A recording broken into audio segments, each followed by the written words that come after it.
COP30 foi essa reunião, a 30ª reunião da Conferência das Nações Unidas sobre Mudanças Climáticas. É a reunião das partes, e a gente chama de partes porque não é só países, não são só países que assinam, existem outros estados e grupos que assinam essa conferência, por isso que eles chamam Conferência das Partes da UNFCCC, que é aquele recorte sobre a agenda do clima.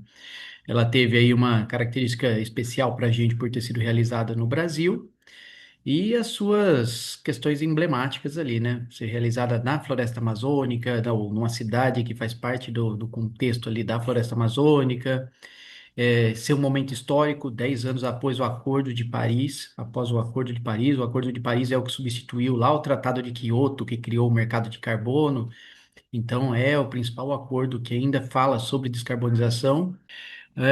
Eu acredito que o grande desafio, a grande conquista da COP30 foi manter viva essa agenda climática. Não era um momento fácil, geopoliticamente falando. A gente teve a saída dos Estados Unidos, que é a maior economia mundial, e houve o risco de muitos outros países saírem.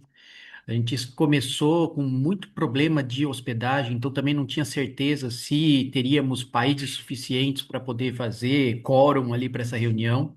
E no final tivemos aí 129 países presentes dos 194, mas em termos de representatividade, a maioria dos países que não estavam presentes são países menores ou ilhas e etc., que mandaram representações mais gerais, assim. É, Pensando na organização do evento, é representativo e todas as decisões aprovadas por esses 129 refletem, então, a decisão dos 194 que assinam. Também tínhamos uma questão de que poucos países, a gente começou com 44 países só entregando as suas metas, que são as NDCs, e terminou com 122. Então, dos 129 presentes, 122 entregaram metas que cobre a maior parte das economias também. O simbolismo a gente já falou um pouco, né? Que é essa questão de ser feita na Amazônia. Claro que isso trouxe uma série de dificuldades, a gente vai falar um pouco disso lá na frente, mas também trouxe um simbolismo muito interessante. Teve essa questão de ter sido sediada num país democrático após 4 edições de países totalitários, assim, de governos que não permitiam ações da sociedade civil, manifestações, protestos e tudo mais. Então, isso também trouxe uma outra energia para a COP em si. Claro que também trouxe desafios, porque tiveram que lidar com uma série de questões de tentativa de invasão, trancamento dos portões, fechamento dos portões, bloqueio de acesso, mas tudo isso faz parte dessa grande dinâmica que compõe essa agenda de negociação. É, é uma agenda que cada vez menos fala de clima e cada vez mais fala sobre economia e direito. Essa é a grande questão, mas a gente coloca isso lá na frente, lá nas discussões. Eu acho que a grande mensagem é essa, assim. Manteve viva a agenda. Não dá para dizer que as decisões alcançadas lá não foram grandes, e a gente manteve um número significativo de países aí alinhados e trabalhando em prol dessa agenda climática.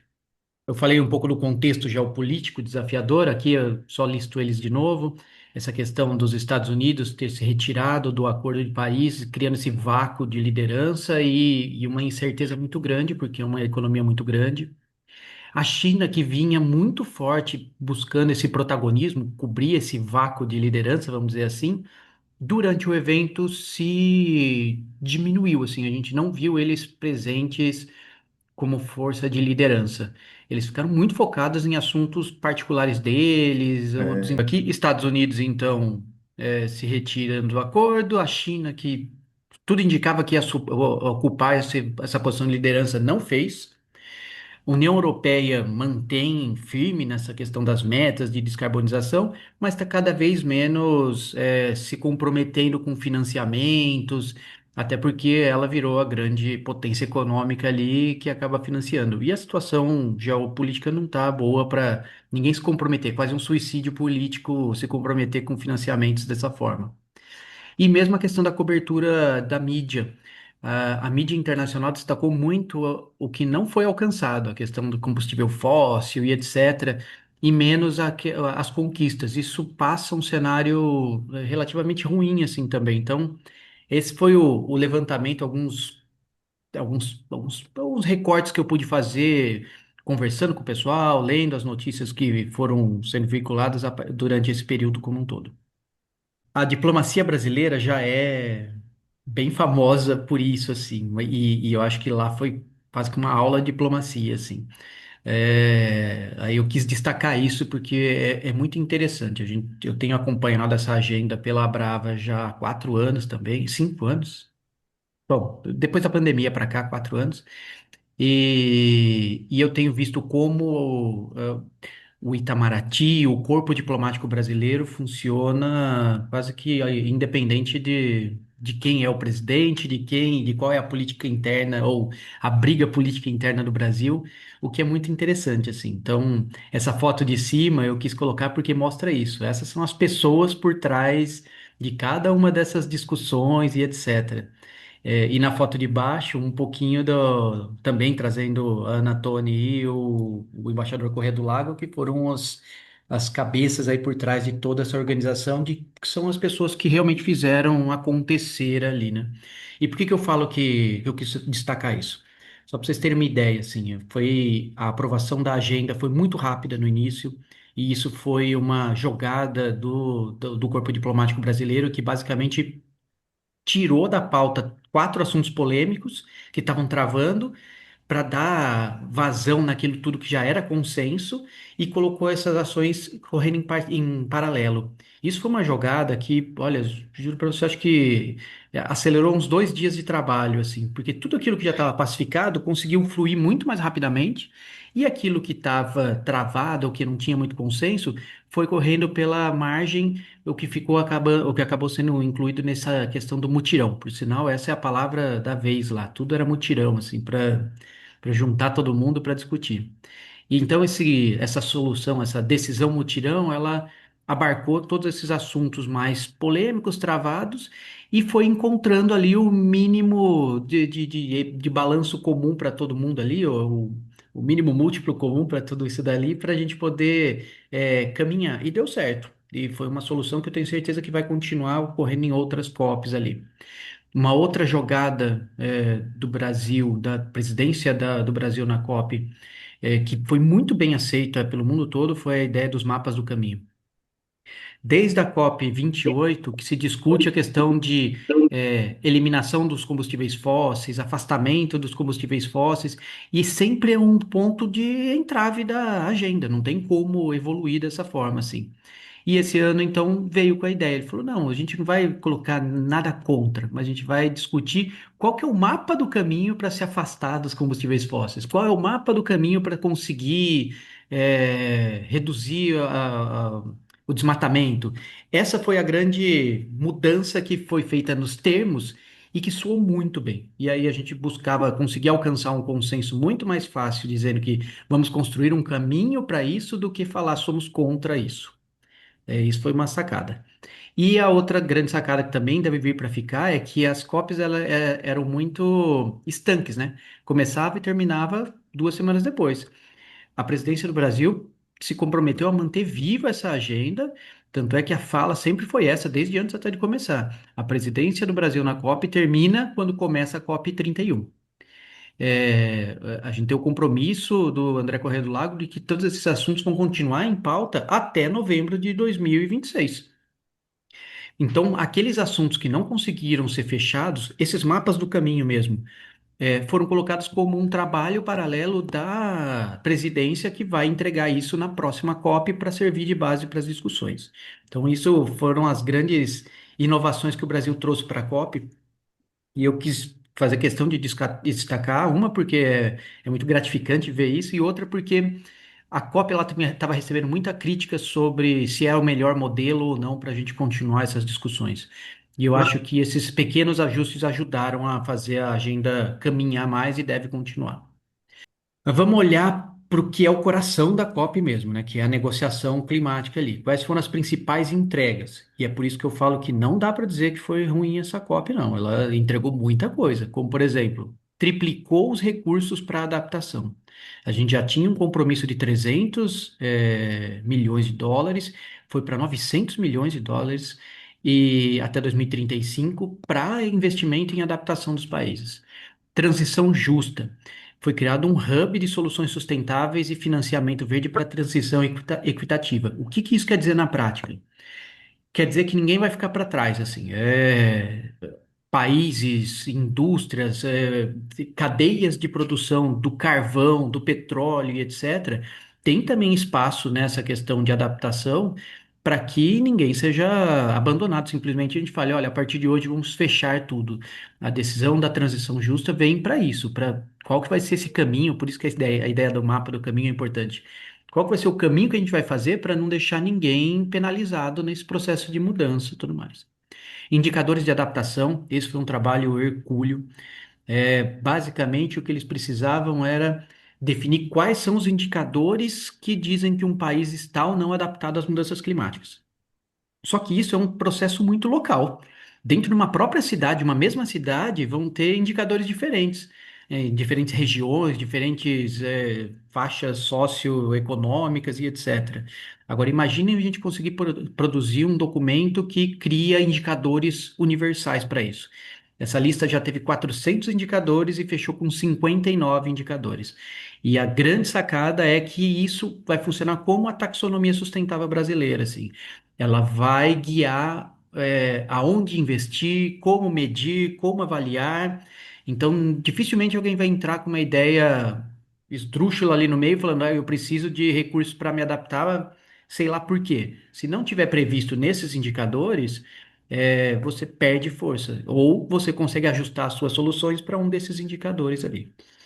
Entre outras tantas soluções ali, teve acelerador global de implementação, um avanço muito forte na questão da inteligência artificial, aplicação da inteligência artificial e hubs de tecnologia para poder apoiar isso tudo. Teve coalizão do mercado de carbono, teve avanços em decisões sobre verificação de informação para combater a desinformação ou os fake news. Foi muita coisa que foi sendo colocada nesse texto final de aprovação ali. Bom, o que ficou de fora que foi a grande polêmica ali? A questão, as discussões sobre combustíveis fósseis e sobre desmatamento. É, Apesar de muita gente, se vocês vão ver, estão vendo na mídia a questão da frustração. Ah, nossa, foi frustrante porque eles não conseguiram incluir no texto final a questão dos combustíveis fósseis. Nem mesmo a ideia dos mapas do caminho. Isso vai ser tratado, então, em paralelo até a COP 31. Mas a verdade é que, por exemplo, o mapa do caminho que foi feito de Baku para Belém, que é a trilha para o 1,3 trilhão, ajudou muito a emplacar uma série de soluções e discussões, porque é basicamente um texto paralelo à discussão que você entrega na mão dos tomadores de decisão para falar, olha, existe um caminho de como chegar a 1,3 trilhão. A gente terminou a reunião de Baku, lá no Azerbaijão, sem consenso nenhum sobre como que vai ser o investimento nisso tudo agora. E de lá para cá foi construído esse mapa do caminho e ajudou, por exemplo, a emplacar a ideia do TFFF.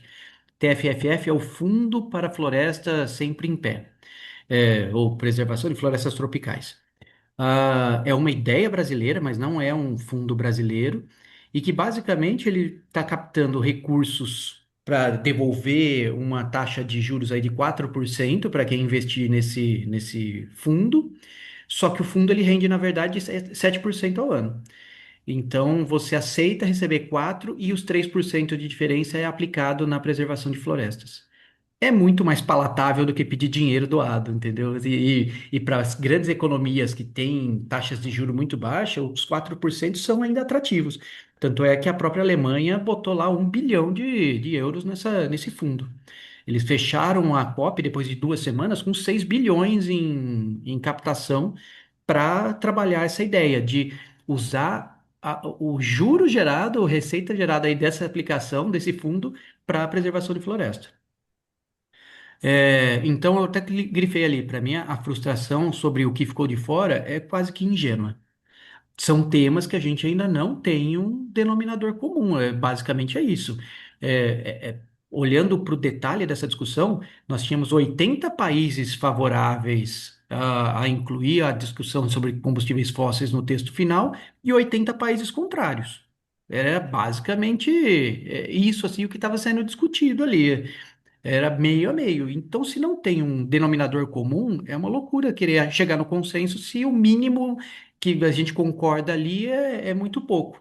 E, inclusive, eu destaquei ali, todos os países dos BRICS, exceto o Brasil, estavam contrários à inclusão do tema de combustíveis fósseis. Rússia, África do Sul, Índia. A Índia é extremamente contrária e com um apelo social. Falou assim: eu não tenho a menor condição de manter mais de 1 bilhão de pessoas aqui no meu país sem usar carvão e petróleo. Isso tudo para mostrar que as decisões até agora, ou tudo que foi discutido lá, são decisões de economia e de direito, assim, de justiça, de direito internacional, quem que deve pagar pelo quê, quem que a gente deve contemplar. Mas foi a primeira vez que a gente teve, por exemplo, um pavilhão dedicado só à ciência, que foi uma outra inovação da presidência brasileira. Foi uma encomenda, na verdade, um pedido do André Corrêa do Lago que a gente tivesse uma área só de discussão científica. Então, eles juntaram 70 dos maiores cientistas, de clima do mundo e eles foram produzindo materiais, fazendo uma série de apresentações e discussões. E foi, assim, evento de rockstar. O Carlos Nobre e o Johan Rockstorm, quase rockstar ali, foram os dois porta-vozes, o Carlos Nobre brasileiro.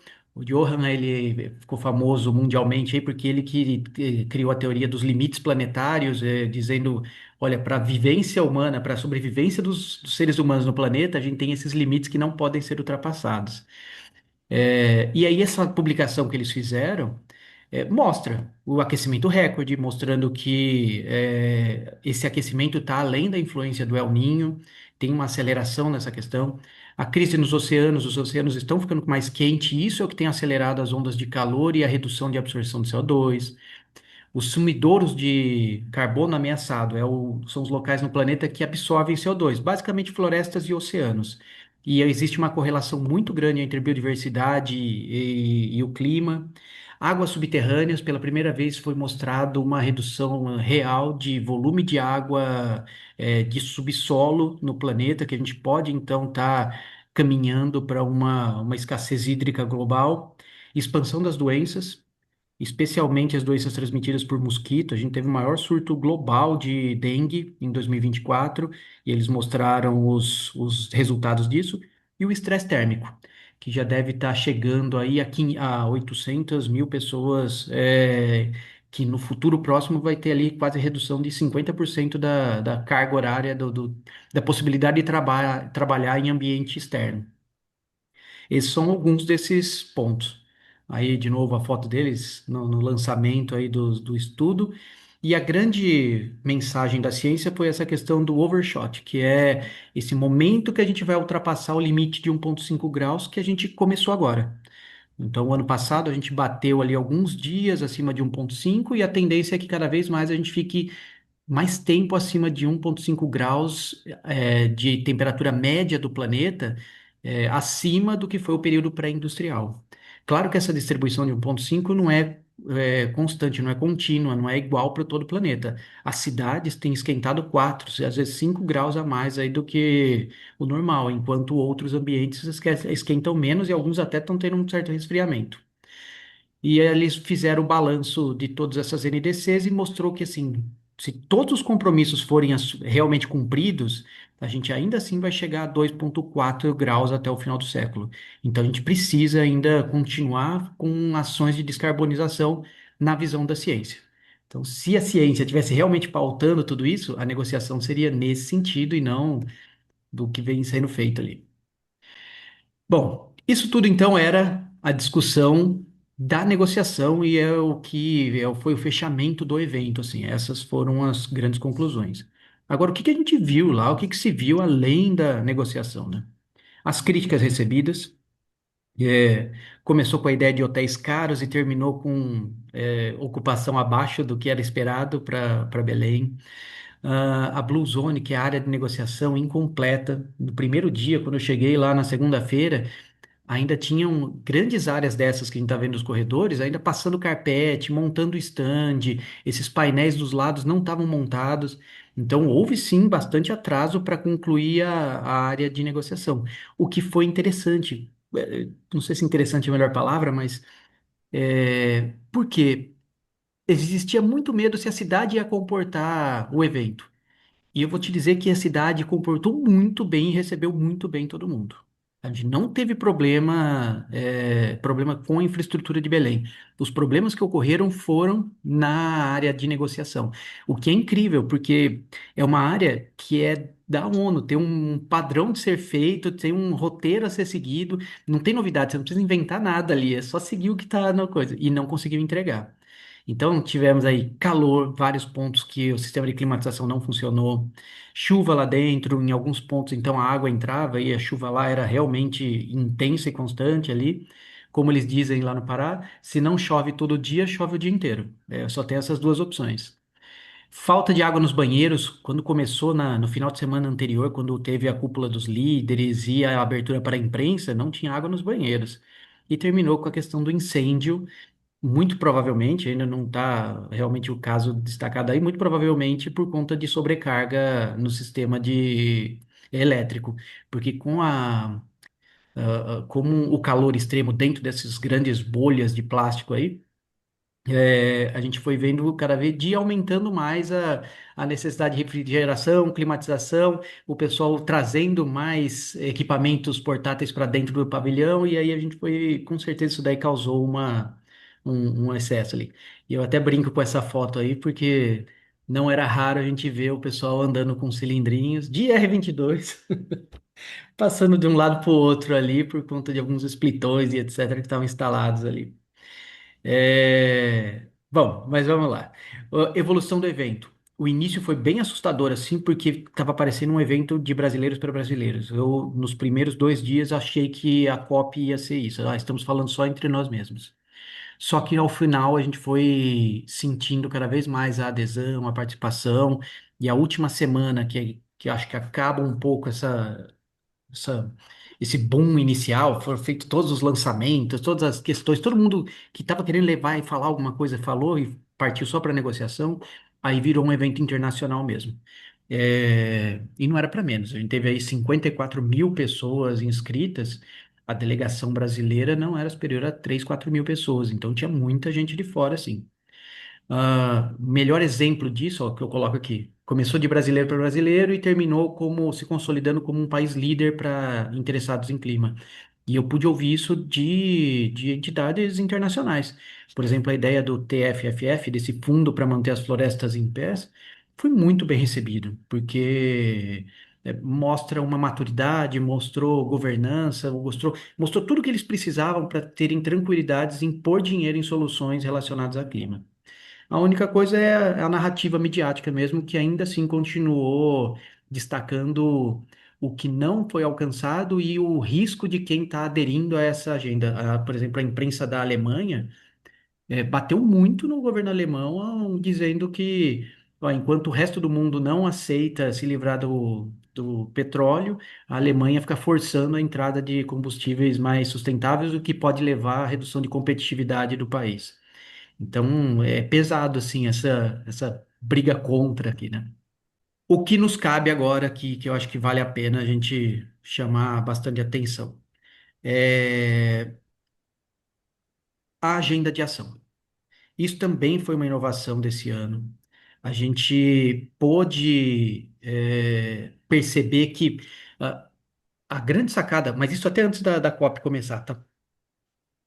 Foi tirar o foco dos acordos, porque todo ano se criavam novos acordos e a gente não tinha espaço, tempo para discutir como implementar esses acordos. E aí, esse ano, então, eles esgotaram muita energia nessa questão da agenda de ação. Ela foi conduzida pelos campeões do clima, no caso do Brasil, o indicado foi o Dan Yosp, ele é que conduziu todo esse processo.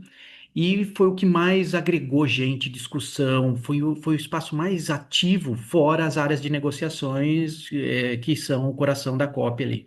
Então foram criados objetivos para conseguir conduzir esse processo. Nós temos com 117 planos de aceleração de soluções, o que é muito interessante, porque não se trata de criar novos compromissos em nada, mas, ok, o que que a gente vai fazer para botar em pé aquilo que já existe? Por exemplo, que compete a gente, o Global Cooling Pledge foi transformado nesse Beat the Heat, ou não transformado, mas um braço dele é vamos combater o calor extremo. Então, é a ideia de ir descendo esse assunto. Eu nunca tinha visto uma participação tão grande de prefeitos, de governadores, de secretários de meio ambiente das prefeituras. Foi muito interessante isso, porque realmente a gente consegue aterrissar o assunto. A agenda de ação, ela não acompanha a agenda da COP, ela é contínua. O Brasil lançou o que a gente chama, ficou conhecido em português como celeiro de implementações práticas ou celeiro de soluções. E isso é um portal, um hub aberto e contínuo que está sempre recebendo ideias, sugestões, propostas. E, inclusive, o Dan se colocou à disposição para a gente poder avançar nessa ideia para trazer para dentro do nosso setor uma visão desse celeiro para que a gente possa contribuir com ideias que são aplicadas no mundo todo ali. Criaram uma visão de 5 anos e multiplicaram-se as zones. A COP sempre teve a Blue Zone e a Green Zone, que é a área de negociação, a Blue e a Green é a área de sociedade civil. Em Belém, isso se multiplicou. Tivemos a Agri-Zone, tivemos a Free Zone, tivemos um monte de zones, cada um para poder levar a sua bandeira, a sua solução, e a ideia do Hub, então, é o que vai centralizar tudo isso, porque para servir de mudança aí do discurso para a prática.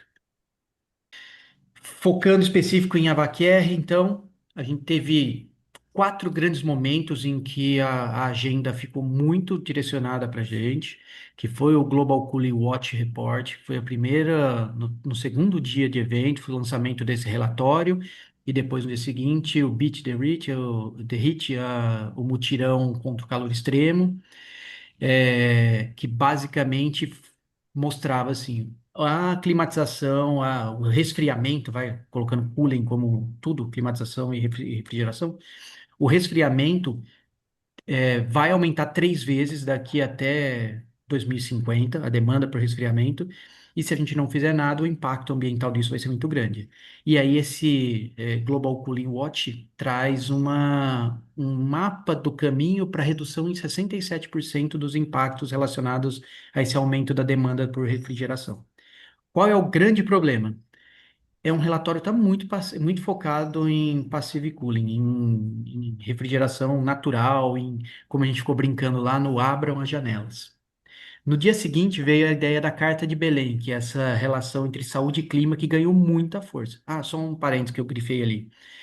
O ponto alto desse Global Cooling Watch foi esse reconhecimento do resfriamento como um direito humano básico.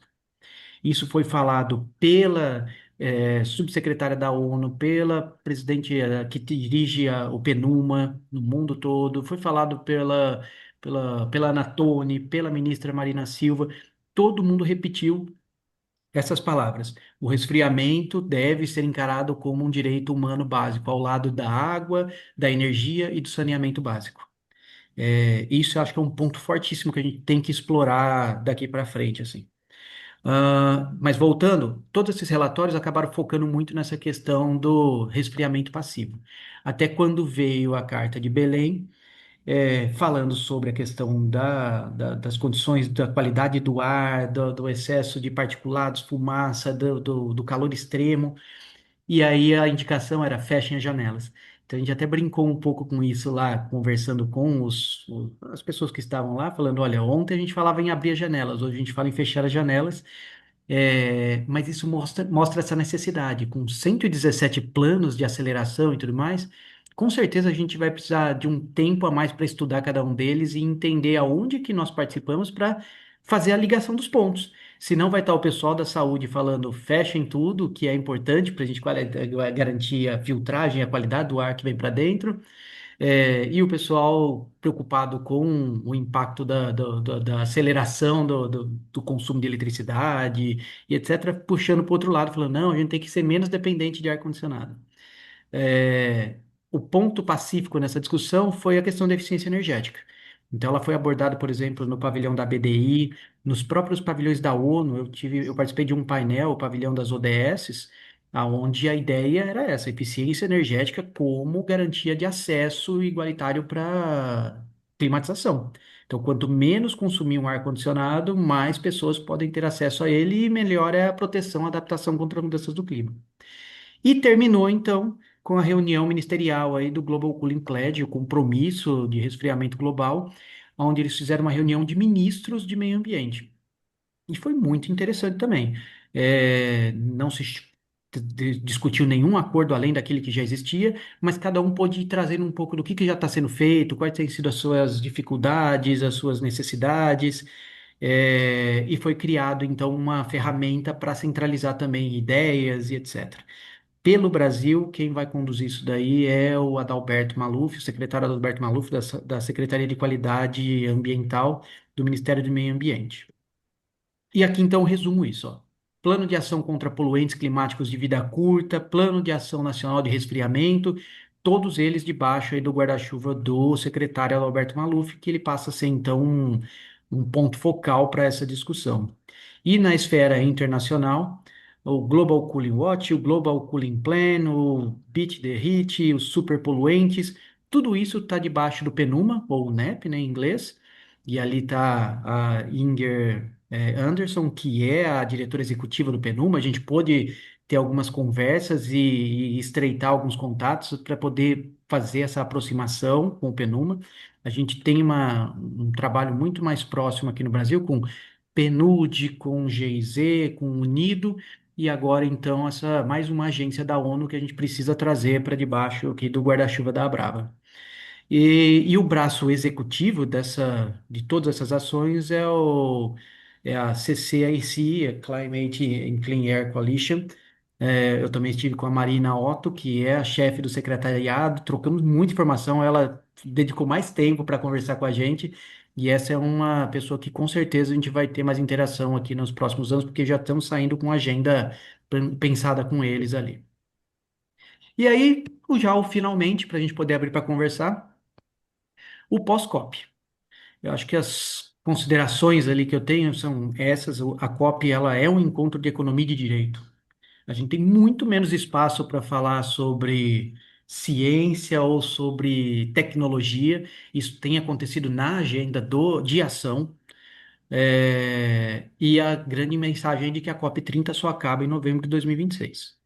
Então, a Secretaria de Qualidade Ambiental do Ministério do Meio Ambiente, PNUMA e a CCAC, como pontos focais estratégicos para a VAQ-R na agenda do clima, assim como a gente tem também a Secretaria de Mudanças Climáticas e Ozônio do Ministério do Meio Ambiente, UNIDO, PNUD e GIZ como pontos focais para a agenda de proteção da camada de ozônio. Então, esse é o mapeamento. Ficou muito claro que nacionalmente houve pouca sensibilização da questão da agenda política. Então, se você olhar hoje mesmo as pautas do Congresso e do Senado, não mudaram nada, pelo contrário, só esperaram acabar o evento para retomar as pautas que já existiam de derrubada de vetos da lei de licenciamento, para derrubada da demarcação das 10 áreas indígenas, terras indígenas que foram feitas durante esse período. Então, você vê a agenda política, pensando em Congresso e Senado, muito mobilizada ainda nas pautas antigas, não teve sensibilização nenhuma nesse sentido. E as contradições continuam, inclusive, no Poder Executivo, né?